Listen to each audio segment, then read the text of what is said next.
majelis subuh virtual pagi hari ini. Bismillahirrahmanirrahim. Uhayikum bitahiyatil Islam, tahiyatan mubarakatan indallahil akbar. Hayakumullah. Assalamualaikum warahmatullahi wabarakatuh. Alhamdulillah, alhamdulillahi ala ihsanih, wa syukru lahu ala taufiqihi wa amtinanih. Asyhadu an la ilaha illallah wahdahu la syarika lahu ta'ziman li sya'nih. Wa asyhadu anna Muhammadan abduhu wa rasuluhu ad-da'i ila ridwanih. Allahumma salli wa sallim alaihi wa ala alihi wa sahbihi wa ikhwanih. Wa ba'du, alhamdulillah, puji serta syukur kehadirat Allah Subhanahu wa taala yang mana kita selalu diberikan nikmat, mulai dari nikmat yang terbesar yaitu nikmat iman dan juga Islam, serta waktu dan kesempatan, sehingga Allah Subhanahu wa taala berikan kita kesempatan pada hari ini, pada pagi hari ini, setelah menjalankan kewajiban kita yaitu sholat subuh, kita dapat berkumpul di Zoom meeting ini dengan tujuan untuk berthalabul ilmi. Kita sama-sama menuntut ilmu yang semoga Allah Subhanahu wa taala berikan keberkahan kepada kita semua dan juga ilmu yang bermanfaat. Amin ya rabbal alamin. Salawat serta salam selalu tercurah limpahkan kepada junjungan kita, Nabi kita, yakni Habibana wa Nabiyana wa Maulana Muhammadin sallallahu alaihi wasallam, kepada para keluarganya, para sahabatnya, dan kita sebagai umatnya yang senantiasa terus berusaha bermutabaah kepada ajaran dan sunnah-sunnahnya. Baik jamaah sekalian, alhamdulillah pada pagi hari ini kita kembali bisa berjumpa di majelis subuh virtual yang ke-236. Ya Masya Allah, tidak berarti ini sudah menjadi rutinitas kita di hari Sabtu pagi untuk bisa sama-sama bertawasau bil haq wa tawasau bis sabr. Agenda ini diselenggarakan oleh pimpinan cabang Al-Irsyad Al-Islamiyah Kota Bandung, yang kita doakan semoga terus diberikan kemudahan dan juga kelancaran oleh Allah Subhanahu wa taala untuk memberikan banyak sekali manfaat bagi umat Islam. Ya, kemudian juga kami mengajak kepada para jamaah sekalian untuk bergabung berdonasi pada gerakan sedekah subuh bersama Lajnas Al-Irsyad. Ya, bersama Lajnas Al-Irsyad, di mana kita bisa berkontribusi untuk memberikan donasi kita untuk membangun umat yang berkemajuan. Baik, kemudian insya Allah pada majelis subuh virtual hari ini yang akan menyampaikan ilmu dan materi yaitu guru kita semua, Fadilatul Ustadz Profesor Dr. Insinyur Misli Gosan Hafizahullah Ta'ala, dan alhamdulillah beliau telah bergabung bersama kita di Zoom meeting ini, yang akan disampaikan yaitu dengan tema, sebelumnya beliau merupakan Ketua 1 Pimpinan Pusat Al-Irsyad Al-Islamiyah, Ketua 1 Pimpinan Pusat Al-Irsyad Al-Islamiyah, yang akan menyampaikan materi dengan tema Pendidikan Al-Irsyad Al-Islamiyah menyongsong era modern untuk menjawab persoalan umat. Baik, sebelum kita persilahkan beliau, mari kita sapa terlebih dahulu. Apa kabarnya Ustadz? Baik, alhamdulillah. Baik, rupanya dari tadi saya masih Alhamdulillah, tidur, Masya Allah. baru sadar. Ahlan wa sahlan wa marhaban ya Ustadz. Alhamdulillah, alhamdulillah. Ya, Alhamdulillah. Sehat, bilafiyah, wasiha. Alhamdulillah, wa Allahumma ailakum amin. ajma'in. Alhamdulillah. Alhamdulillah sehat-sehat antum juga ya, Zidan ya. Ya, Alhamdulillah Alhamdulillah. semua Syukran ini. Ustadz. Allah. Alhamdulillah. Subhanul khair ya Ustadz. Masya Allah. Ustaz Helmi, alhamdulillah, subhanallah. Sehat keluarga, sehat semua. Ada Amin. Ustaz Enden juga ini. Insya Allah, lengkap semuanya. Ustaz Afan agak ini suaranya agak pelan Ustaz. Suara saya terlalu pelan ya? Iya. Atau Ya, betul Ustadz. sekarang Suaranya jelas nggak? kurang terdengar, mungkin bisa. Sekarang jelas? Masih Ustaz. Masih ya, Di kenapa ya ini ya? Ntar. di setting mikrofon levelnya dinaikin Ustaz. Eh, sudah hampir full ini. Atau di Oh sininya iya. mungkin ya. Sekarang Ah masih ya, lebih jelas. lebih jelas ya? Iya. Oke. Lebih jelas suaranya, Alhamdulillah. Oke, alhamdulillah. Ya, boleh mulai atau Baik. Ya, baik Ustaz. Insya Allah, semoga jamaah sekalian juga dalam keadaan sehat ya, insya Allah. Pagi hari ini kita akan menyimak materi yang disampaikan oleh Profesor Dr. Insinyur Misri Gostan Hafizullah Ta'ala. Semoga kita bisa menyimak dengan Bismillahirrahmanirrahim. baik, mendengarkan, dan juga tentunya menyiapkan catatan untuk menulis setiap apa yang disampaikan dan juga faidah-faidah yang akan disampaikan oleh Ustadz. Untuk itu, langsung saja Ustadz, kami persilahkan tafadhol ya Ustadz. Bismillahirrahmanirrahim. Alhamdulillah rabbil alamin wa bihi nasta'in ala umuri dunya waddin. Asyhadu an la ilaha illallah wahdahu la syarika lah wa asyhadu anna Muhammadan abduhu wa rasuluhu la nabiyya ba'dahu. Allahumma shalli ala Muhammad wa ala ali Muhammad. Rabbi zidni ilman warzuqni fahman waj'alni min ibadika salihin. Alhamdulillah rabbil alamin. Assalamualaikum warahmatullahi wabarakatuh. Saya ucapkan eh, Alhamdulillah puji syukur kehadirat Allah Subhanahu wa taala yang memberi kita kesempatan untuk bermuajahah ya, bertemu dalam kesempatan yang mulia di pagi hari ini, bertemu dengan wajah-wajah saleh salehah ini ya, para pendidik dan juga penggiat pengurus Al-Irsyad Al-Islamiyah. Eh, Pada saya diberikan amanah memberikan materi pendidikan Al-Irsyad Al-Islamiyah menyongsong era modern untuk menjawab persoalan umat. Nah, ini agak berat nih ya. Jadi saya mengusung sebuah kesederhanaan yaitu membentuk karakter. Namun karakter ini adalah karakter yang kita bentuk sejak dini di masyarakat apa di sekolahan-sekolahan kita, terutama saya fokuskan yaitu karakter juara.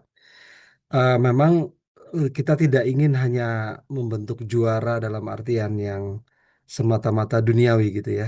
Jadi tujuan pendidikan kita ini tidak semata-mata mencetak juara, eh, karena juara dalam artian orang-orang hebat yang memiliki ilmu pengetahuan, memiliki kekuasaan dan sebagainya. Tapi kita melihat bahwa banyak sekali contoh-contoh kehebatan mereka itu atau kepandaian mereka itu tanpa kompas moral, ini menjadi ancaman dan akan merusak masyarakat kita. Datangnya Belanda ke Indonesia juga sebenarnya dengan membawa pengetahuan juga ya, tetapi eh, justru mereka malah menjajah gitu ya. Oleh sejak itu, sejak awal berdirinya Al-Irsyad, visi Al-Irsyad tidak sekedar menciptakan ke pemenang-pemenang belaka atau juara-juara dalam artian dunia semata-mata, tapi manusia yang lengkap ya, beriman, berilmu dan berakhlak. Eh, Allah Subhanahu wa taala menurunkan syariah yang pertama barangkali ya, atau dalam membentuk eh, peradaban Islam kepada Rasulullah SAW Khatamun Nabiin, eh, yaitu ayat yang sangat kita eh, sering dengar ya, sering baca. Iqra bismi rabbikal ladzi khalaq. Bacalah dengan nama Tuhanmu yang menciptakan. Jadi ini jelas menunjukkan pada kita bahwa Islam memulai peradaban ini bukan dengan hal-hal lain, bukan dengan perintah berperang, melainkan perintah untuk membaca dengan segala maknanya. Artinya, kebangkitan umat ini selalu dimulai dari pendidikan, dan pendidikan itu dimulai dari eh, membaca ya.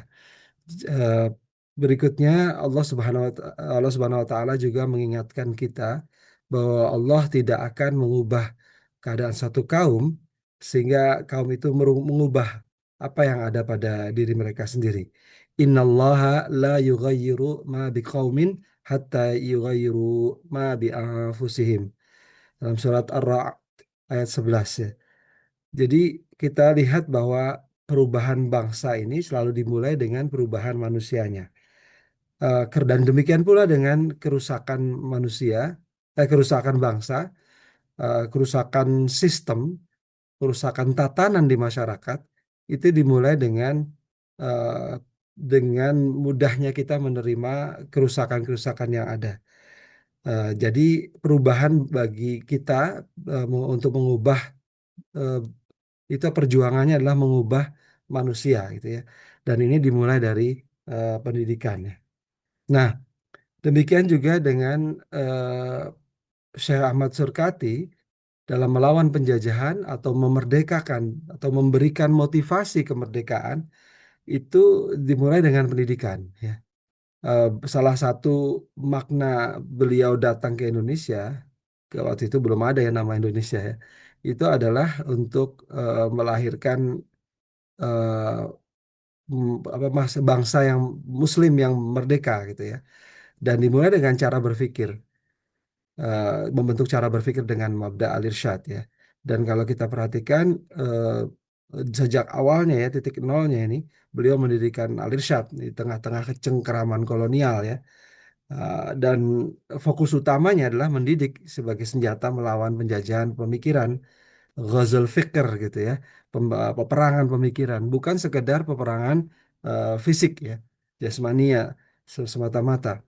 Nah, sehingga melahirkan kemerdekaan dan beliau itu menginspirasi dan membangkitkan kesadaran bangsa jauh sebelum proklamasi kemerdekaan itu sendiri.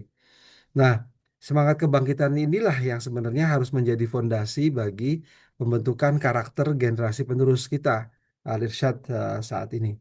Dan kita juga harus mampu menghadirkan sekolah sebagai oase di tengah gurun krisis moral ya saat ini ya. Yang kita makin lama makin muak ya kelihatannya ya. Kita makin lama makin malas mendengar berita, makin aneh-aneh saja tingkah laku manusia gitu ya. Nah, harus ada oase dan sekolah itu harus jadi oase, jangan jadi padang pasir yang gersang juga gitu ya. Sekolah itu harus mampu mengeluarkan atau menjadi tempat untuk berlindung ya dari krisis moral dan ketidakpercayaan yang semakin melebar gitu ya. Dan eh, kita juga harus mampu menunjukkan bahwa disiplin itu adalah satu hal yang penting, bukan sekedar kepatuhan yang eh, sebab akibatnya adalah kalau ditaati dapat reward, kalau dijauhi, kalau dilanggar mendapatkan apa mendapatkan hukuman, tetapi itu semua makna dari reward and punishment itu atau itu adalah mereka harus bisa memahami bahwa itu adalah kembali kepada mereka sendiri dan akan bermanfaat lebih besar secara dalam kehidupan bermasyarakat. Demikian juga dengan sportivitas, ya mengakui kelebihan orang lain, fokus tidak mengalahkan orang lain, tapi justru sebenarnya mengalahkan batasan diri sendiri dan menghormati sesama atau eh, apa menjunjung tinggi kesetaraan atau musyawarah. Nah, ini saya coba ungkapkan dalam beberapa dalam beberapa ya jargon yang sederhana ya, yaitu juara dan juga nanti ada beberapa contoh-contohnya. Juara itu jujur, unggul, amanah, rahmatan lil alamin dan akhlakul karimah. Dan ini semua berbasis pada Mabda al-Irsyad ya. Nah, ini sebuah mudah-mudahan bisa memberikan gambaran ya hal-hal yang sederhana yang kita lakukan yaitu menanamkan kebiasaan jujur di sekolah Al-Irsyad Al-Islamiyah. Ini sebenarnya kaitannya dengan eh, perintah Allah juga ya, wahai orang-orang beriman, bertakwalah kepada Allah dan hendaklah kamu bersama orang-orang yang benar atau orang yang jujur. Dan ini bisa, saya kira dalam keseharian banyak sekali ya contoh-contoh yang bisa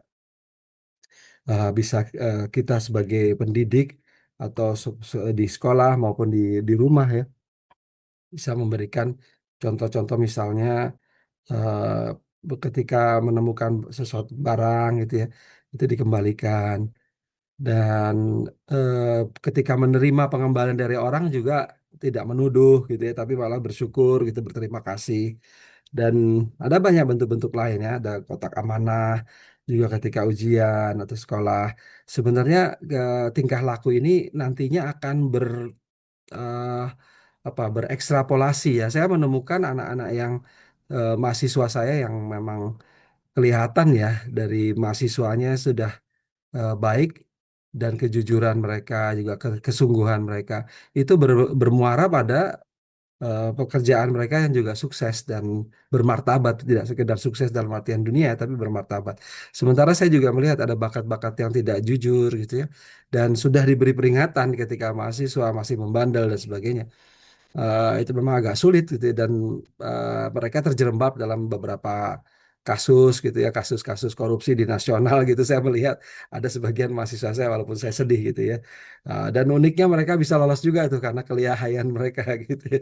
Dan ya itulah bangsa kita, dan itu sudah terlihat tadi. Jadi ekstrapolasi kejujuran dan ketidakjujuran ini di masa mereka itu sangat sangat terlihat sekali ya.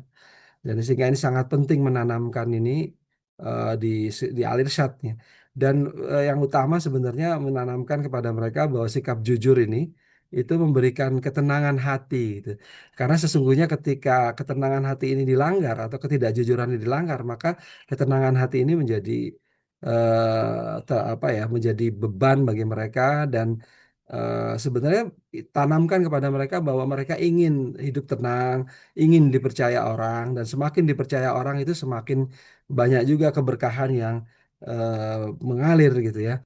Dan saya masih ingat seorang pendidik menanyakan kepada kakak kakak senior gitu ya di sekolahan waktu itu, kamu mau jadi apa sih sebenarnya dalam masa depan? Dia menjawab, kakak senior saya itu waktu saya masih SD ya. Dia menjawab, saya ingin menjadi orang yang dipercaya gitu. Dan alhamdulillah saya bertemu dengan kakak senior itu sekarang memang sangat dipercaya orang gitu ya. Jadi ekstrapolasi kepribadian ini sangat penting gitu ya. Dan jujur ini pilihan gitu ya. Jujur dalam perkataan, jujur dalam perbuatan, dalam amanah, dan jujur kepada diri sendiri yang paling penting, dan kepada Allah Subhanahu wa taala. Dan di sekolah kita harus bisa mampu mengajarkan eh, hal ini ya. Nah, berikutnya juga adalah unggul. Jadi juara ini ya, U yang huruf kedua, yaitu eh, kita menanamkan kepada mereka keunggulan dari dengan cara berilmu nih ya. Kalau kita lihat nih, belajar dengan tekun, rasa ingin tahu yang tinggi, berkarakter mulia, jujur, amanah, dan disiplin. Ini adalah karakter-karakter yang mendorong keunggulan, ya, berprestasi, selalu menjadi yang terbaik dari dirinya, berdaya saing dalam arti memiliki kreativitas, inovasi, dan siap menghadapi tantangan masa depan. Jadi anak-anak yang selalu mudah saja itu juga berbahaya sebenarnya ya. Mereka tidak tahu bagaimana mengatasi kegagalan. Bermanfaat ini yang paling penting, khairun nas anfa'uhum linnas ya. Ini yang harus kita tanamkan, bahwa ketika kita berolahraga itu tidak hanya untuk kesenangan tapi juga untuk melatih tubuh kita semakin kuat dan bersemangat tinggi untuk menjalankan tugas-tugas besar. Ketika kita anak-anak itu berlatih seni menggambar ya, itu juga kreativitas, bermanfaat untuk sesama, berdiskusi apa yang bisa dilakukan terbaik di sekolahan kita. Jadi proses-proses ini harus mereka lalui ya.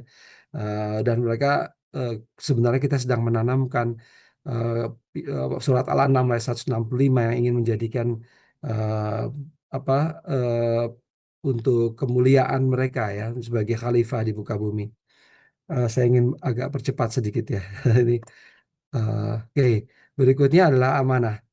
Ya, bahwa Allah memerintahkan kepada kita antu adu amanah,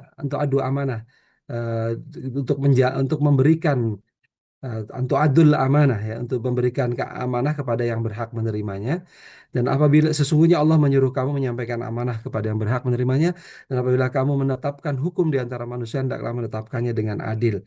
Dan ini apa beberapa gambaran ya saja yang sederhana ya dalam diskusi proyek, misalnya dalam kebersihan dan eh, kadang-kadang juga anak-anak kita itu tidak menyampaikan surat kepada orang tua karena ketakutan dan sebagainya. Dan ini perlu kita apa sampaikan kepada mereka bahwa sifat-sifat Rasulullah itu adalah amanah ya. Nah, ini sebenarnya bukan bukan sekedar jargon-jargon, tapi sebenarnya adalah lebih kepada mulazamah, pembiasaan.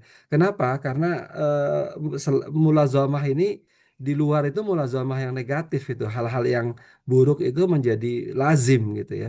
Padahal kita inginnya hal yang baik itu menjadi lazim dan otomatis gitu ya. Karena sekarang ini yang buruk menjadi lazim dan otomatis, ini yang harus kita hindari ya.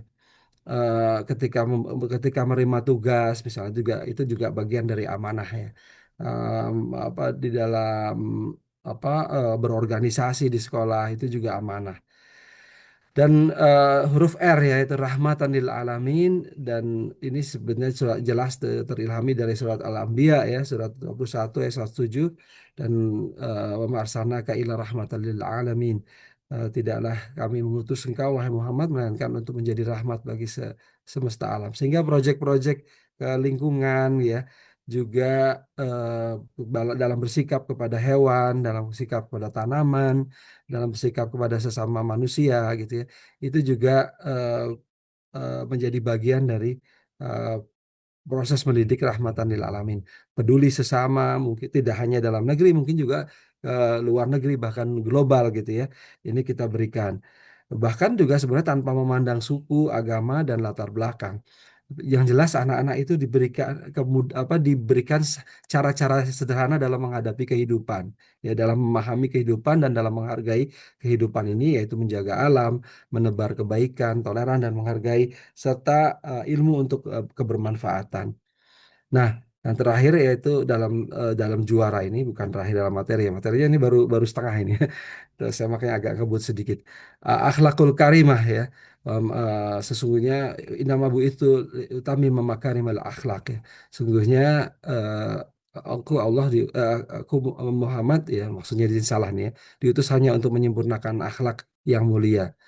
Dan ini menjadi penting nih ya, nanti akan saya ralat ya. Tapi kita menjadi penting bahwa akhlak ini semakin semakin apa ya dirindukan oleh orang-orang, dan kita lihat contoh yang keberhasilan yang luar biasa itu kan seorang wali kota New York ya, itu sangat dicintai oleh atau menang dalam pemilihan di Amerika ya, seorang Muslim itu karena akhlaknya gitu ya, dan akhlak itu dibuktikan dengan apa yang disampaikan. Jadi akhlak itu memang harusnya menjadi cerminan eh, akidah yang benar dan pemahaman yang lurus tentang ibadah gitu ya, dan ini melahirkan akhlak yang baik. Dan tidak hanya sopan santun kepada guru dan orang tua atau orang yang lebih tua, tapi juga beribadah khusyuk dalam bentuk akhlak kita kepada Allah Subhanahu wa taala.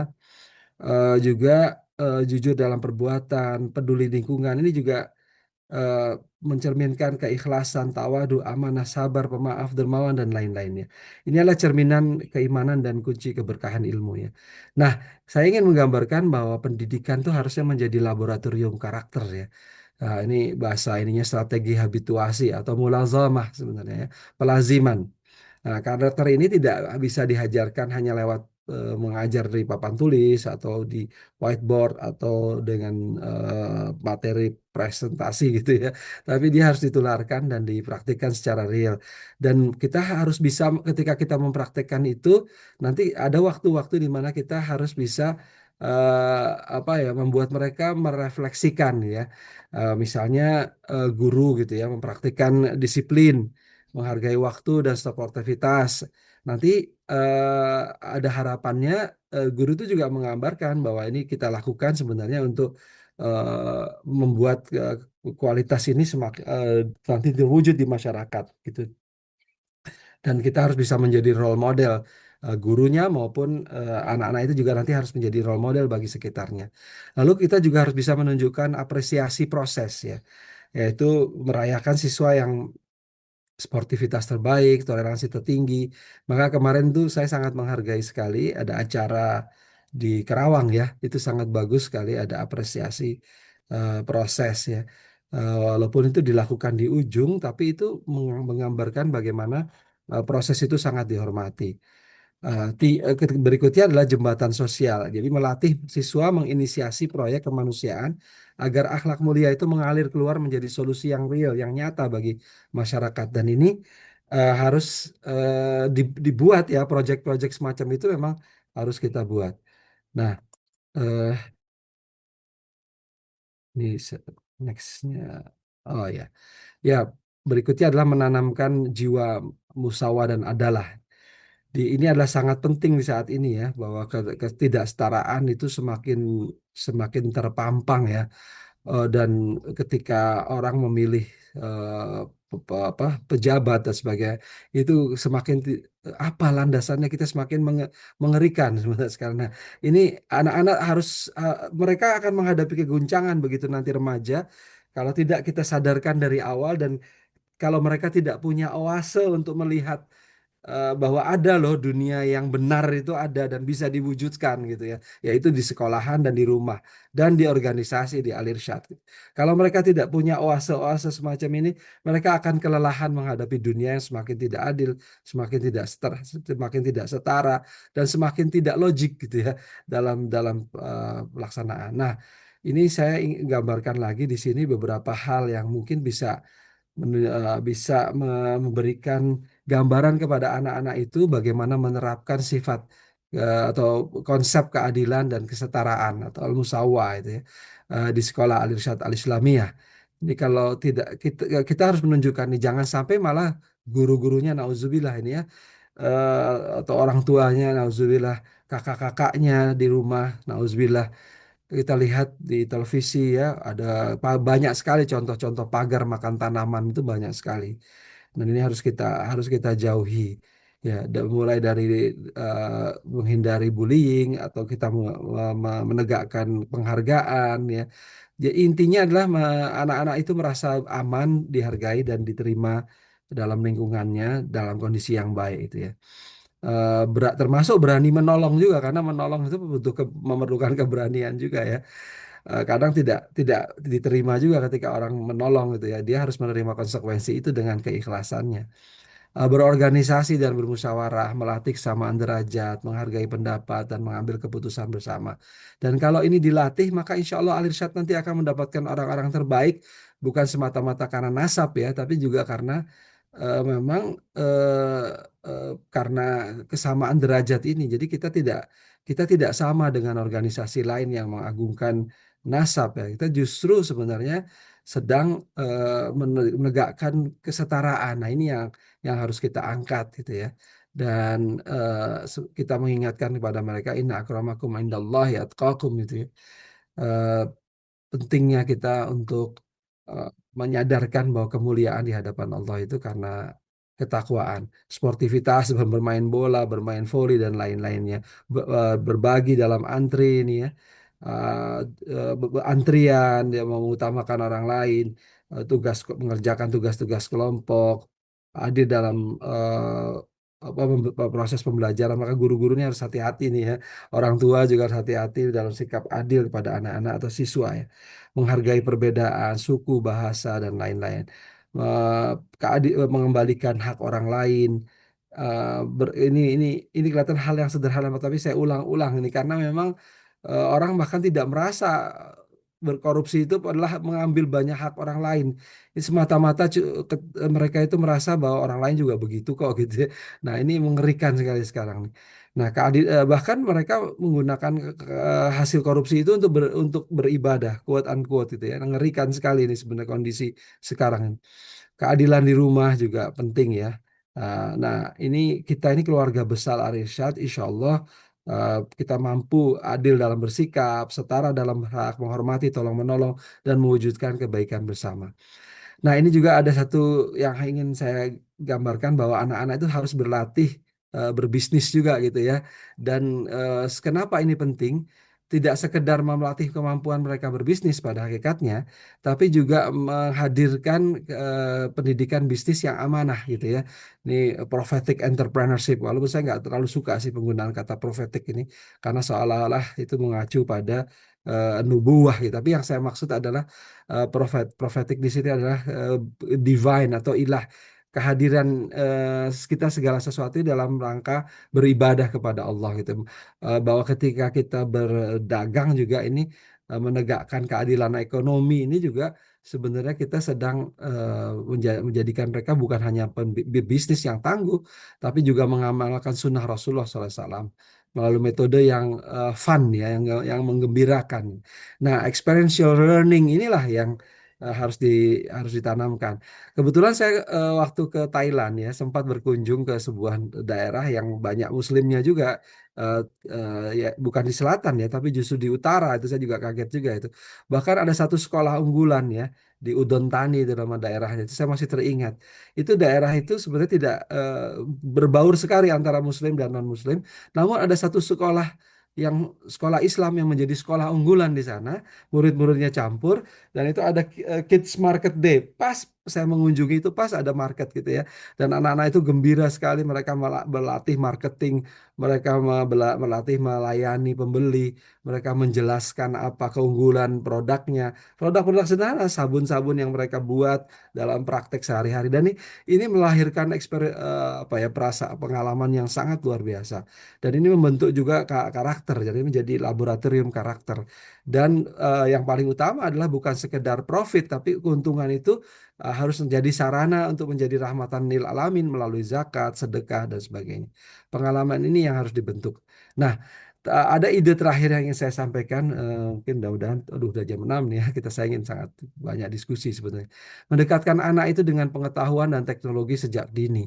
Bahwa saya melihat kesulitan mahasiswa-mahasiswa saya adalah kesulitan menggambarkan fenomena-fenomena fisika, fenomena kimia, dan rumusan matematik itu seolah hanya sebuah rumusan-rumusan yang kaku dan jauh dari kehidupan. Nah, barangkali hulunya adalah bahasa kita yang sangat rumit ya. Coba misalnya mematikan lampu itu switch. eh, Kalau bahasa kita kan mematikan lampu atau padamkan lampu. Padahal nggak ada urusannya kan dengan memadamkan sebenarnya kan lampunya nggak kita sentuh sama sekali. Tapi yang kalau kita lihat bahasa lain itu misalnya switch it off nih coba kita turn the light off ya di sebelah kanan atas ini kita lihat padamkan lampu turn the light off. Ini lebih tepat dan lebih ilmiah. Matikan saklar switch it off. Airnya mati. Bahasa Inggrisnya atau bahasa Jermannya juga sama nih urusannya dengan tekanan. The water has no pressure. Das Wasser hat kein mehr Druck misalnya gitu. Nah, ini kisah kipas angin yang lemah. Ini kipas anginnya udah apa nih? Udah lemah gitu atau udah kita kita bilangnya begitu kan padahal misalnya the fan speed is slow gitu kecepatannya sudah melambat. Jadi kita biasakan menggambarkan sesuatu itu dengan bahasa-bahasa fenomena fisika, fenomena alami. Baterainya habis gitu ya. The battery is drained kalau bahasa Inggrisnya. Kompornya nyala gitu ya. Turn the stove on gitu. Jadi ya mungkin kalau kompornya nyala ini benar-benar menunjukkan perasaan ya, menyala gitu ya. Nah, padahal tidak demikian gitu ya maksudnya. Nah, kita memang bahasa kita ini harus beberapa mungkin kita ubah juga ya kata-kata kita. Bahasa yang tepat hari ini nih akan menjadi cara berpikir ilmiah mereka esok hari. Nah, mungkin gimana caranya kita mendidik mereka? Ya sederhana saja walaupun tidak perlu menampilkan rumus di lapangan misalnya ketika mulai melempar bola lihat tuh bentuk gambar gimana ya nanti ketika mereka habis main bola kira-kira bentuk gambarnya gimana tuh lengkung misalnya gitu. Kenapa melengkung di udara? Karena ada gravitasi, ada tarikan, ada kecepatan yang kita dorong ke depan. Misalnya. Walaupun kita nggak perlu menurunkan rumus ya. Ini nanti suatu saat akan berbuah yang luar biasa di kemudian hari. Ban berputar. Nah, intinya sebenarnya memberikan pertanyaan dan memberikan jawaban gitu. Tapi memberikan pertanyaan ini jangan langsung memberikan jawaban, tapi proses mencari jawaban itu yang menjadi penting ya. Lalu harus ada penyelesaian walaupun kalau toh tidak tuntas mereka bisa mencari di tempat lain untuk misalnya diarahkan untuk mencari di perpustakaan dan sebagainya. Pelangi, kenapa bentuknya seperti itu? Kenapa terjadi warna-warni tiba-tiba gitu ya? Kenapa bisa muncul? Karena ada pembiasan, air mendidih, karena ada gerakan molekul dan sebagainya. Mengapa bayangan kita bisa berubah? Demikian juga dalam fenomena biologi ya bunglon berubah warna, ada sel kromatofor. Ini kalau kita bisa hidupkan suasana seperti ini, sarapan itu kaitannya kenapa kita lemes karena nggak ada nutrisi yang masuk di dalam aliran darah kita. Dan ini kesadaran-kesadaran ini akan menjadi logik yang day itu apa harian gitu dan ini membentuk sehingga masyarakat kita yang sekarang semakin tidak logik itu terlihat itu adalah sebenarnya buah dari pendidikan yang salah gitu ya. Nah, Kita harus menghadirkan teknologi ini sebagai katalisator, bukan ancaman. Dari ilmu pengetahuan apabila diterapkan, dia menjadi teknologi, dia menjadi sebuah teknik. Teknik ini dengan ilmu yang berilmu adalah sebuah teknologi gitu ya. Dan kalau kita bisa menggunakan ilmu pengetahuan untuk merancang nih, maka kita akan menjadi seorang engineer perekayasa kira-kira gitu ya. Dan ini akan melahirkan kemandirian umat, kesetaraan, adalah ini sikap yang sebenarnya kita ingin memotret hal ini sebagai dalam pertemuan ini bahwa itu dimulai dari sekolah dan itu adalah masyarakat ini terbentuk dari sekolah gitu gitu ya. Sekolahnya salah gitu ya. Apalagi nih sekolah mudah menerima makanan secara gratis gitu misalnya. Itu juga agak sebenarnya punya dampak juga sebenarnya ya. Nah, ini kalau teori ada empati gitu ya, ada apa, ada divine merumuskan akar masalah, to ideate gitu ya, menemukan ide solusi yang kreatif. Ini juga harus kita kembangkan prototyping, membuat ide-ide tadi menjadi sebuah prototype atau perwarupa gitu ya, dalam bentuk produk ataupun jasa, lalu mengujinya aja. Nah, ini saya ingin menggambarkannya walaupun secara singkat supaya anak-anak ini terlepas dari disrupsi AI yang semakin jauh untuk membentuk brain rot di sekolah-sekolah kita di tanah air. Nah, ini nantinya di era kecerdasan buatan itu kreativitas, fleksibilitas berpikir, integritas ini adalah hal-hal yang tidak bisa digantikan oleh mesin. Inilah cetak biru yang akan kita inginkan membuat mahasiswa-siswa kita mampu memecahkan masalah gitu ya, 5 step ini. Nah, dengan ini saya ingin menutup pertemuan ini bahwa masa depan kita ingin kita bentuk, terutama masa depan Arsyad, harus melahirkan manusia yang jujur saat tidak diawasi, amanah saat diberi kepercayaan, bermental juara tadi itu ya, adil saat memiliki kekuasaan, bermanfaat saat memiliki ilmu. Dan mudah-mudahan dengan demikian kita bisa meneruskan cita-cita Syekh Ahmad Surkati untuk abad yang baru. Wallahu a'lam bishawab. Saya serahkan kembali kepada Ustaz Zidan. Baik, jazakallahu khairan Wah, kepada ya. Ustadz Misri Gosan ya, Masya Allah. Beliau telah menyampaikan atau memaparkan tentang menyongsong era modern untuk menjawab persoalan umat ya, berkaitan dengan pendidikan Al-Irsyad Al-Islamiyah, yang tadi saya mendapatkan beberapa poin penting, dimulai dari melawan penjajah melalui pendidikan, bagaimana cara berpikir Al-Irsyad dimulai dari Syekh Ahmad Surkati ketika itu mendirikan. Kemudian di sana juga tadi disampaikan berkaitan dengan oase ya, di tengah gurun krisis moral menuju ke oase akhlakul karimah melalui pembentukan karakter juara, yaitu jujur, unggul, amanah, rahmatan lil alamin, dan akhlakul karimah. Juga tadi disampaikan berkaitan dengan strategi habituasi yang mengandalkan keteladanan guru, kemudian apresiasi proses, serta jembatan sosial. Sampai akhirnya disampaikan juga tentang bagaimana kita menanamkan jiwa musawah dan adalah, juga pendidikan bisnis, kemudian mendekatkan anak dengan ilmu pengetahuan dan teknologi. Juga disampaikan tadi di akhir statement masa depan Al-Irsyad. Baik, insya Allah untuk sekarang kita akan membuka sesi tanya jawab ya, Q&A. Bagi jamaah yang memiliki pertanyaan atau tambahan, dipersilahkan bisa langsung menuliskan di kolom komentar atau bisa menyampaikan langsung. Ya, silahkan. Ini ada Zoom user namanya ini. Raise hand ini. Ya, mangga silahkan. Yang mengacungkan tangan bisa langsung menyampaikan pertanyaannya, silahkan. Atau diskusi. Ya, Assalamualaikum warahmatullahi wabarakatuh. Waalaikumsalam warahmatullahi Semua wabarakatuh. Ya, Afwan, nama Masya saya Allah. Saleh Al-Baiti dari Malang, Ustaz. Masya Allah, Ustaz Saleh. Ya, Alhamdulillah. kita sempat ketemu di Purwokerto, Alhamdulillah. Ya, Masya Dan Allah. makasih Ustaz, Masya Allah paparannya luar biasa, dan itu Insya Allah bisa kita cobalah. Karena saya juga penyelenggara di pendidikan di Al-Irsyad di Kota Malang. Kita punya SD dan SMP. Cuma yang menjadi permasalahan yang saya lihat tiap harinya itu, untuk anak-anak bisa melakukan apa yang Ustaz sampaikan tadi itu dari SDM-nya, Ustaz. Ya, Ya, dari SDM-nya. Tampaknya itu yang perlu apa ya, istilahnya menjadi fokus dari pimpinan pusat untuk pengembangan SDM guru khusus. Kalau sebelumnya kan seringkali dari MPP itu yang dikelola oleh Ustaz Sodikun itu kan sering datang ke Malang itu hanya pada materi, sebagian tentang SDM. Nah, sekarang SDM ini tampaknya perlu untuk menjadi ya, concern kita dulu. Yang pertama, yang kedua, saran saya Ustadz, eh, apa ya, membuat kurikulum sendiri Ustadz.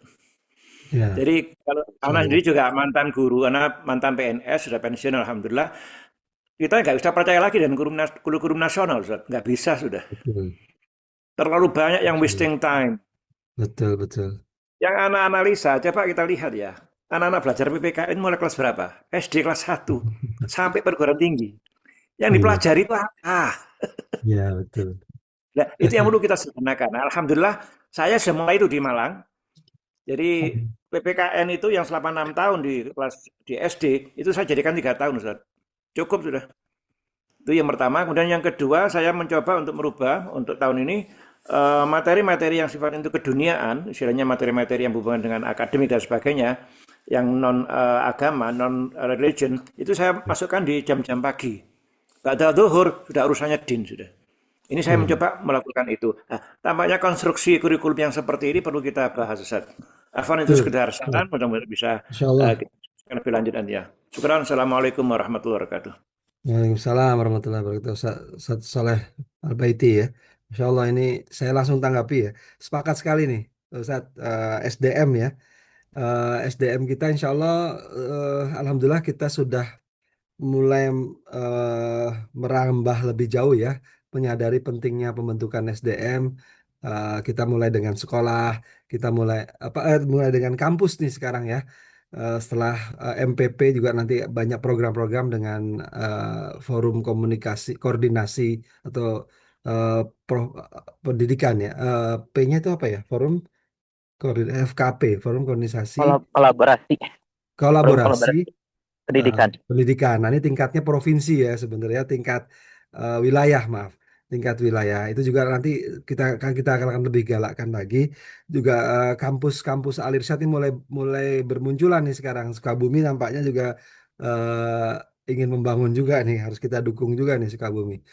Lalu pakat dengan kurikulum. eh, saya bahkan dalam beberapa pertemuan kami itu sepakat bahwa perubahan-perubahan kurikulum yang wasting time dan juga tidak jelas ya arahnya mau kemana, semacam project saja saya kira itu ya, itu harus berani kita punya kurikulum em, yang yang tegas di dalam sekolahan-sekolahan kita. Dan kalau bisa eh, komunikasi antara atau kolaborasi ini tingkatnya meluas di tanah air. Kita nggak ingin cuma hanya Jawa Barat, Jawa Timur saja, tapi juga nanti secara nasional ini juga saling berbagi karena sudah tidak sanggup lagi nih MPP berkeliling Indonesia karena alhamdulillah di samping jumlah arisan yang makin banyak, kesadaran sekolah juga semakin tinggi gitu untuk membentuk SDM dan menyamakan kurikulum. Saya kalau ingin diungkapkan satu persatu memang banyak sekali kelemahan Arsyad saat ini ya, kurikulum kita juga tidak merata nih ya. Jangankan Sabang Merauke ya, di satu provinsi saja belum belum merata gitu ya. Ada berbagai sebab diantaranya juga SDM-nya dan kemampuan finansial dan lain-lainnya. Insya Allah sama-sama ya Ustaz Saleh kita coba bangkitkan nih pendidikan Al-Irsyad. Tafadhol, mungkin barangkali ada yang lain. Ini banyak ustadz-ustadz di sini, Masya Allah. Ini saya praktisi pendidikan semua. Baik, Ustadz, terima kasih untuk Ini ada jawaban pertanyaan juga tanggapannya. nih kayaknya. Nah, kemudian di sini ada pertanyaan Ustadz di kolom komentar. Ya, Eh, Bagaimana cara kita menghadapi siswa yang terang-terangan mengatakan malas dan menampakkan sikap keengganan belajar serta hilang ghirah belajarnya di kelas? Padahal guru sudah berupaya memotivasi dan menyampaikan Masya Allah. manfaat dari apa yang dipelajari di kelas untuk masa depannya. Ya, ini pertanyaan yang menarik sekali nih. Dan memang tidak bisa disalahkan ya. Siswa itu kan Sebenarnya saya malah melihat gini, banyak di antara siswa-siswa yang malas itu sebenarnya adalah siswa-siswa yang sebenarnya cerdas. Kenapa mereka menjadi malas? Karena mereka melihat bahwa kerajinan atau kerja keras itu tidak dihargai di masyarakat atau minimal dalam lingkungan kecilnya. Apalagi kalau dia menangkap di gambaran besar di negara ini gitu ya. Orang yang malas justru jadi pimpinan dan sebagainya. Ini mengerikan. Saya sebenarnya tidak ingin bicara politik ya, tapi itu sehari-harian yang dihadapi anak-anak itu. Bagaimana menjelaskan itu ya? Nah, jadi kalau menurut saya memang em, kita kembalikan anak-anak, oh itu ada anak-anak cerdas juga itu ya. Saya ingin menggambarkan bahwa guru-guru itu harus bisa mengembalikan suasana eh, mikro mereka gitu ya, atau anak-anak itu fokus pada suasana mikro dirinya. Kalau kita lihat ada dalam ilmu pendidikan tuh kan ada, saya lupa nama nama skemanya itu ya. Hal-hal mikro dan makro yang mempengaruhi perkembangan seorang anak ya, teorinya itu ada, itu kita kembalikan kepada mikro, anak-anak itu fokus. Karena kebanyakan melihat makro juga, terutama ini anak-anak cerdas ya, itu membuat mereka menjadi malas gitu. Nah itu satu ya, jadi di dalam lingkungan mikro itulah kita melahirkan kepada mereka bahwa ketika kita rajin kita langsung dapat reward gitu ya. Reward itu tidak berupa permen, tidak berupa, tapi berupa kebahagiaan. Dan ini kalau bisa sampai muncul gitu ya, hormon kebahagiaan ketika melakukan kebaikan atau suatu pekerjaan gitu ya, ketika mereka berpeluh berkeringat gitu ya, dan itu bersama-sama, itu akan lebih powerful ketimbang kata-kata gitu ya. Dan terutama memang pengorbanan seorang guru sih, kita kita tuh atau pengorbanan orang tua atau kalau kita kan tidak hanya bicara di sekolahan ya, tapi juga eh, menunjukkan bagaimana kadang-kadang perlu juga cerita nih ya, guru ini yang ketika hadir sekolah melalui perjuangan gitu, kita nggak usah menceritakan bahwa kita sedang berjuang, nggak usah, tapi gambarkan kepada mereka apa yang kita lalui ketika kita menuju sekolah ini ya. Oh tadi pagi alhamdulillah ibu sudah berusaha membersihkan rumah, nikmat sekali meninggalkan rumah dalam kondisi bersih gitu ya. Seorang ayah juga gitu. Pak Guru tadi pagi alhamdulillah sudah melakukan bahagia sekali sholat di masjid dan sebagainya. Itu eh, apa ya, eh, tidak mengungkapkan dalam bentuk riak, tapi justru niatnya itu untuk melihat anak-anak itu akan kebahagiaan itu bisa ditularkan gitu loh. Kira-kira begitu ya. Dan harus ada reward dalam melakukan kebaikan sehari-hari gitu. Saya kira hal-hal seperti itu, dan juga ketika mereka nanti ada tugas gitu ya, bersama bermain apa segalanya, guru menemani, itu melihat oh seneng ya kalau bisa servis eh, apa volley dengan baik gitu ya. Apa tuh yang kamu latihannya berapa lama tuh nak misalnya gitu. Itu kan apa ya, ada semacam reward yang non fisik ya, verbal reward yang menghargai, oh ketika aku berlatih membuahkan hasil gitu ya. Ini sebagai contoh juga anak saya waktu itu waktu kecil sekali itu ya, itu pernah mengalami tantrum gitu. Loh, kami sangat kesulitan, tapi begitu di sekolah itu gurunya menggambarkan sifat-sifat tantrum itu dengan baik kan, kita kan selalu kalau anak tantrum itu kita langsung bilang, aduh jangan jangan gini dong atau apa gitu ya. Apa sebuah penghukuman, sebuah kegelisahan malah ditularkan kembali, diperbesar dengan kegelisahan orang tuanya lagi. Padahal anak itu sebenarnya sedang membutuhkan oase. Nah, ketika gurunya mengatakan, "Oh, kamu kelihatan marah sekali ya. Ada apa? Apa yang terbersit di dalam hatimu, Nak?" gitu. Itu saya dengar langsung tuh dari gurunya waktu itu sekolah di luar ya.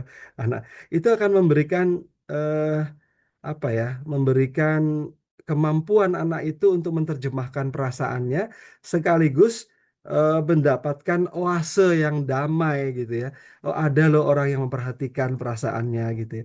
Itu tanpa kata-kata yang banyak, itu anak itu akan berubah gitu ya. Itu hal-hal seperti mudah-mudahan membantu ya. Allah alam, hal itu tentu sangat berbeda-beda kondisinya di setiap tempat ya. Kembalikan Ustaz, pada ada ya, lagi terima yang kasih. nanya. Ini masih banyak Ustaz ternyata. Oh banyak ya, Masya Allah. Ya. Ini Ustaz berkaitan dengan masih ada kelemahan mahasiswa calon guru. Ya, mungkin jurusan pendidikan dalam keterampilan bertanya yang perlu ditingkatkan lagi. Ya, Bagaimana Ustaz tanggapannya? ya, jadi memang keahlian bertanya itu penting ya. Saya dulu kalau di awal-awal dulu ngajar sekali waktu masih baru-baru itu ya. Itu selalu inginnya menyampaikan materi. Padahal sebenarnya justru yang paling penting itu di awal sebelum anak-anak dia menghook ya apa hook ya, membuat kaitan gitu ya otak mereka perhatian mereka kepada perkuliahan kita itu disebut tanya. Contohnya misalnya gini, saya tuh mengajar dulu fisika kimia ya. Itu buat waktu saya kuliah itu sangat-sangat membosankan gitu ya. Waktu saya sendiri mengalami kuliah itu. Dan di awal kuliah saya juga saya menirukan kebosanan itu gitu ya, membosankan sekali. Tapi lama-lama saya sadar, ngapain ya belajar tegangan permukaan misalnya sifat-sifat interfacial tension misalnya gitu ya. Ada Pak Abdullah Sueb di sini orang teknik kimia paham betul. Tapi kalau saya misalnya hadirkan dulu, anak-anak kalian tadi sempat nyuci pakaian nggak dengan sabun misalnya gitu ya. Sabun tuh kalau sedikit begini, kalau besar gitu. Apa tuh sifat-sifat apa dari sabun yang kalian harus tahu gitu ya. Atau misalnya apa sih ada fenomena apa sih di dalam sabun itu ya sehingga dia bisa mengeluarkan menarik kotoran gitu ya dan melepaskannya ke air gitu dari pakaian kita gitu ditarik ke air. Itu kan langsung hook tuh otaknya dikaitkan gitu ya. Atau kalau anak kecil nggak cukup tuh dengan kata-kata, itu harus dicontohkan gitu ya. Kenapa dia bisa apa menjadi bulatan bola gitu ya, apa melambung gitu ya. Kalau di Jawa pelembungan apa ya namanya, balon-balon kecil gitu. Nah, itu kan justru setiap saat kita bertanya, latihannya ya nggak mau semakin banyak latihan, Bu. Kalau kita ingin melatih kemampuan bertanya ya semakin banyak latihan gitu ya. Saya kira jangan keburu memberi jawaban kira-kira gitu ya. Bahkan jawaban anak-anak itu kita tanya lagi gitu ya. Tapi ya harus ada endingnya sih. Kalau nggak ada endingnya membosankan buat mereka dan putus asa juga akhirnya gitu ya. Ya, ini ada lagi pertanyaan ya apa dari Pak Ada Fajar. 3 lagi Ustaz. Nah, Ya. ini berkaitan dengan saya membaca di beberapa informasi media yang faktanya salah satu Betul. negara dalam segi pendidikan diakui dunia yaitu Norwegia mengembalikan strategi pendidikan kepada textbook dan mengurangi Ya, bahkan meninggalkan penyediaan TV atau screen dalam kelas karena fakta dan alasannya tentang menurunnya kemampuan literasi. Sedangkan di ya, negara kita betul. ini sekarang justru kebalikannya. Ya, bagaimana Ya, ya, pandangan ya. Ustaz mengenai hal ini? Ya, jadi sederhana sebenarnya, betul sekali nih, ya sederhana sebenarnya ya, Bapak Ibu sekarang lebih tahu lah, ada anak-anak yang audio, visual, ada yang kinetis dan sebagainya. Ini ada anak-anak memang senang membaca gitu ya, tapi membaca semakin dewasa, anak-anak itu harusnya punya kemampuan tiga-tiganya gitu ya, dan menghargai tiga-tiganya, dan harus mengembangkan eh apa ya kemampuan untuk mengembangkan tiga-tiganya itu dan membaca ini kadang-kadang harus dipaksa sedikit sih ya harus ada timing gitu ya harus ada timing untuk bersama-sama membaca misalnya gitu lalu paling enak itu membaca itu karena membaca itu kan sebenarnya membuka jendela dunia ya sebenarnya. Itu saya terasa ketika mengucapkan ini terasa sekali bagaimana pengalaman saya membaca di waktu kecil itu menyebabkan bagaimana membaca Winnetou, misal membaca eh, seorang Winnetou petulisannya eh, Karl May ya yang di Jerman, padahal dia tidak pernah pergi ke Amerika, tapi buku-bukunya itu Old Shatterhand, Winnetou dan sebagai Apache dan itu menggambarkan kehidupan di Amerika. Terus itu terkagum-kagum gimana ya orang bisa seperti ini gitu ya. Lalu ketika membaca Enid Blyton misalnya Tiga Sekawan itu menggambarkan dunia yang sangat indah di sekitar kehidupan gitu di Inggris gitu. Itu menarik sekali. Dan saya kira memang Al Irsyad sekarang melahirkan banyak buku-buku nih sekarang nih. Dan saya kira harusnya ada ratusan bahkan ribuan buku-buku dikeluarkan Al Irsyad ya. Dan harus dibaca dengan nikmat. Di beberapa sekolah sudah mulai nih ada guru-guru bahkan murid-murid yang menulis buku dan dihargai oleh sekolahnya gitu ya. Saya kira kemampuan membaca dan menulis sekaligus ini harus kita jalani gitu. Saya sih bersyukur sekali ya sejak kecil itu dilatih oleh orang tua malah menulis ya. Atau diminta menulis coba ketika kita meminta sesuatu misalnya gitu. Itu bahkan coba kamu tulis apa aja walaupun sederhana mau ke pasar belanja ditulis dulu gitu kan. Ini kebiasaan-kebiasaan sederhana gitu. Dan alhamdulillah ini berbuah gitu ya. Saya alhamdulillah di kampus itu dimudahkan menulis ya. Dan sekarang malah dicari-cari penerbit gitu untuk menulis. Kalau dulu susah sekali di awal itu siapa yang mau menerbitkan buku, bahkan saya keluar duit gitu. Sekarang justru mendapatkan uang gitu dari situ. Dan apa ya, membaca itu menjadi satu hal yang penting. Walaupun kita nggak boleh juga sih tinggalkan AI ya, digital yang membantu kita dalam mempercepat proses belajar, tetapi yang penting jangan menjadikan digital itu atau AI terutama menjadi guru bergantung gitu ya. Itu yang mengerikan sebenarnya. Jadi keseimbangan lah. Tapi memang kembali kepada metode menulis, membaca, menggambar, mewarnai, dan itu juga jadi sangat penting saya kira keseimbangan itu. Tadi saya lihat ada Abdullah Syueb mau berpendapat kelihatannya. Ada Ustadz Abdullah sampaikan langsung. Insya Allah Ustadz Kamal kita akan lakukan ya workshopnya ya. Penting sekali, banyak sekali yang harus dilakukan di Alirsat ini katanya. Perlu Ya, dukungan. Assalamualaikum. Waalaikumsalam. Wah ini ahli pendidikan nih. Masya Allah Ustadz Apa saya. kabar, Prof? Sorry Baik, telat nih, alhamdulillah. habis ada di masjid juga barusan ini. Betul. Tafadhal. Ya, tadi menarik yang dari siapa tadi, Ustadz Al-Gaiti Malang tadi ya. Maaf Ustadz ya. Ya, Ya, jadi memang Ustadz Saleh Al-Gaiti. Ustadz Saleh Al-Gaiti ya. Ustadz Saleh ingat nggak? Saya pernah Betul, beberapa kali juga ke sana tuh, ke Malang waktu itu 2-3 kali ke Malang.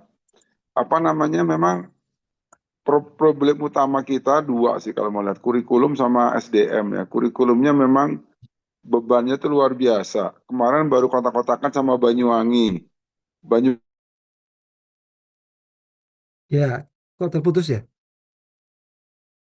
Halo? Halo, terputus ya? Ustadz Abdullah Syueb. Ana yang terputus atau Ustadz Abdullah yang terputus nih? Iya betul Ustadz. Abdullah. Sepertinya Ustadz Abdullahnya yang terputus ya? Masuk ya? Udah masuk ya? Udah. Masuk lagi? Ya. Ya, jadi saya ambil contoh tentang kurikulum tadi. Tentang kurikulum, contoh kasus yang masih hangat aja baru kemarin kita kontak-kontakan sama Banyuwangi. Banyuwangi itu baru menerapkan SMP IB ya, yang program Iya. internasional. Jadi kelas 3 ini mau lulus, maka IB-nya harus bagus. Ada tes IB yang pertama. Yang kedua, kurikulum keahliwisatanya juga harus bagus, kurikulum kediniahnya ya. Bebannya banyak Yang ketiga, kurikulum nasionalnya harus oke. Keempat, di depan dia dihadapkan dengan TKA. Terus kemarin Ustadz Sarip Abdad sebagai ketua LPP telepon ke saya gitu loh. Ustadz, saya mau mana duluan ini dari 4 ini gitu. Ya udah 4-4-nya kudu. Ya udah. Jadi ini contoh. Memang di kita tuh kurikulum saling tumpang tindih, saling memang agak ini. Ya. Oleh karena itu, salah satu solusinya ya kita harus berani out of the box ya, keluar dari kotak Pandora itu gitu. Harus berani ngambil skala prioritas. Teman-teman di lapangan lebih tahu di daerah-daerah kurikulum mana yang menjadi skala prioritas dan mana yang harus didahulukan. Jadi sepakat. Contoh pelajaran-pelajaran yang memang tidak terlalu apa tadi bahasanya ya, PPKN, mungkin sejarah, mungkin apa itu bisa dimampatkan atau bisa lebih dikurangi untuk lebih fokus ke hal-hal yang memang menjadi target-target di depan gitu ya. Contoh keagamaannya, contoh persiapan TKA-nya untuk anak-anak kelas akhir di SD, SMP maupun SMA gitu ya. Jadi artinya harus berani keluar dari box itulah gitu. Jangan terlalu Ya, sepakat itu. Itu yang pertama ya. Jadi harus berani keluar dari situ. Ini nggak tahu juga di Bandung, nanti lihat. Bandung SMA tahun ini nih baru kelas 3 SMA-nya nih. Mungkin kepala sekolah Ustadz Asep atau siapapun juga akan berpikir bagaimana bagaimana beban-beban anak-anak yang luar biasa. Itu yang pertama. Yang kedua, problematika kita di SDM. SDM itu kadang guru, ya zaman sekarang guru bukan hanya cuma transfer knowledge aja ya, bukan hanya cuma ngajar untuk mentransfer ilmunya saja. Tapi guru adalah fasilitator, guru adalah motivator, dan guru adalah konten kreator gitu loh. Jadi ada tiga ini yang harus kita inikan. Jadi silakan guru memfasilitasi, memotivasi, dan mengkreasi siswa sehingga anaknya bisa lebih aktif daripada gurunya.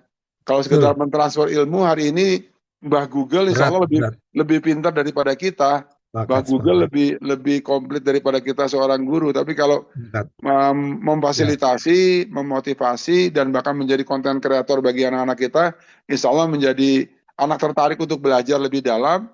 Jadi Oke. tadi Ya. cerita-cerita kimia fisik yang membosankan Prof. Misri tadi nggak terjadi lagi gitu, Prof. Itu masukannya, Prof. Makasih, Prof. Ya, Waalaikumsalam. makasih, Abdullah. Ustaz Abdullah. Ya, jadi sepakat tuh tadi ya, kita coba, saya udah sampaikan itu di beberapa kesempatan di Purwokerto juga. Oh, terlalu banyak beban-beban itu sementara teman-teman di sekolah lain itu yang agamanya berbeda gitu ya. Mereka abaikan lalu di drill aja nanti tapi itu saya kira kurang bagus juga ya. Tapi dengan sebenarnya materi-materi yang banyak itu sebenarnya bisa bisa lebur dalam contoh-contoh kehidupan sehari-hari langsung gitu ya. Dan mereka langsung tertanam gitu. Masalah-masalah karakter apa itu. Kalau itu sudah terbentuk di otak mereka akan langsung nggak perlu diajarin lagi sebenarnya. Baik, saya kira itu ya. Ya, sepakat sekali dengan Ustaz Abdullah dalam 2 poin tadi ya. Terlalu banyaknya beban dan squeezing kok kurikulum dan out of the box ya. Kita harus cari dulu boxnya di mana, Mak. Fadal, Ustaz, kembalikan lagi. Ya, terima kasih Profesor Misri Gosan yang telah menyampaikan materi pada pagi hari ini. Masya Allah banyak sekali faidah dan juga manfaat yang bisa kita ambil dari apa yang beliau sampaikan. Juga terima kasih kepada para jamaah yang telah menyimak, mendengarkan, juga berdiskusi. Ya, sehingga banyak sekali hal-hal penting yang dapat kita diskusikan atau bahkan menjadi refleksi bagi kita untuk terus bisa meningkatkan kualitas pendidikan kita untuk masa depan Al-Irsyad khususnya yang lebih baik ya. Bagaimana tadi disampaikan di akhir oleh Profesor ya Ustadz Misri Gosan, untuk melahirkan manusia yang jujur saat tidak diawasi, amanah saat diberikan kepercayaan, amanah saat kemudian adil saat memiliki kekuasaan, dan bermanfaat saat memiliki ilmu. Baik, untuk mungkin karena waktu sudah menunjukkan pukul 6:30 ya Ustadz, kita akhiri majelis ini dengan sama-sama kita memanjatkan doa kepada Allah Subhanahu wa taala. Untuk itu, insya Allah doa akan dipimpin langsung oleh Ustadz Profesor Misri Gosan. Dipersilakan Ustadz. Oke, Alhamdulillah Rabbil Alamin. Kita tutup acara ini dengan baca surat Al-Asr. Surat Al-Asr. Auzubillahi minasyaitonir rajim. Bismillahirrahmanirrahim. Alhamdulillahirabbil alamin. Wal asri innal insana lafi khusrin illa alladziina aamanu wa 'amilus shalihaati wa tawassaw bil haqqi wa tawassaw bis sabr. Rabbi zidni ilman warzuqni fahman waj'alni min ibadikas shalihin. Subhanakallahumma bihamdika asyhadu an la ilaha illa anta astaghfiruka wa atubu ilaik. Alhamdulillah. Ana kirimkan materinya juga ya. Assalamualaikum warahmatullahi wabarakatuh. Waalaikumsalam warahmatullahi wabarakatuh. Jazakallah Assalamualaikum Ustaz. warahmatullahi wabarakatuh. Jazakallah khairan. Jazakallah Ustaz. Waalaikumsalam. Masya Allah Ustaz. Jazakallah Ini khair. yang akhir. Jazakallah khair. Pamit semuanya. Baik, Waalaikumsalam. mari kita tutup materi ini dengan baca alhamdulillah bersama-sama. Alhamdulillahirabbil alamin. Doa kifaratul majlis. Subhanakallahumma wa bihamdika asyhadu an la ilaha illa anta astaghfiruka wa atubu ilaik. Jazakumullahu khairan. Assalamualaikum warahmatullahi wabarakatuh. Waalaikumsalam. Waalaikumsalam warahmatullahi